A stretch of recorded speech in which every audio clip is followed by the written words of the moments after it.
ரசூல் ஸல்லல்லாஹு அலைஹி வஸல்லம் அவர்களுக்கு சந்தோஷமான ஒரு செய்தி வந்தால், இது 218 இலக்கத்துல வருது, வந்தால் அல்ஹம்துலில்லாஹில்லதி பினிஅமதிஹி தத்திம்மு ஸாலிஹாத், எவனது அருளை கொண்டு நல்லவைகள் பூர்த்தியாகுமோ அவனுக்கு எல்லா புகழும் என்று சொல்வார்கள் சந்தோஷமான நேரத்தில். வெறுப்பான செய்தி வந்தால் அல்ஹம்துலில்லாஹு அலா குல்லி ஹால், எல்லா நிலையிலும் அல்லாஹ்வுக்கு புகழ் அனைத்தும் என்று சொல்வார்கள் என்று வரக்கூடிய இந்த செய்தி பலகீனமான செய்தி, லைஃபான ஒரு செய்தி. 119வது அந்த துஆ அத்துஆஉ யௌம அரஃபா, அரஃபா தினத்திலே ஓத வேண்டிய துஆ. கைரு துஆஇ துஆஉ யௌமி அரஃபா வ கைரு மா குல்து அன வன் நபியூன மின் கப்லி, நானும் இதுக்கு முன்னால் உள்ள நபிமார்களும் சொன்னது அரஃபாவிலே ஓதக்கூடிய துஆலே மிகவும் சிறந்தது. லா இலாஹ இல்லல்லாஹு வஹ்தஹு லா ஷரீக லஹு லஹுல் முல்கு வ லஹுல் ஹம்து வஹுவ அலா குல்லி ஷைஇன் கதீர் என்று வரக்கூடிய இந்த செய்தி லைஃபான செய்தி.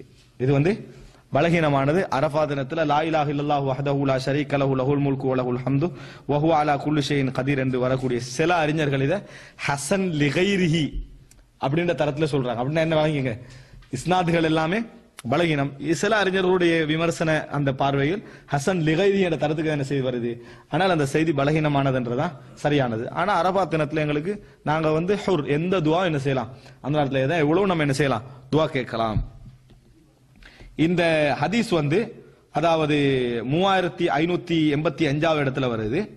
3585 இமாம் திர்மிதி இதை பதிவு செஞ்சுட்டு ஹாதா ஹதீசுன் கரீபுன் மின் ஹாதல் வஜஹ், இந்த வழியில இது கரீபான செய்தி அப்படின்னா என்ன, லைஃபான செய்தி அப்படி என்று சொல்லி யாரு, அதாவது இமாம் திர்மிதி அவர்கள் பதிவு செய்கிறார்கள்.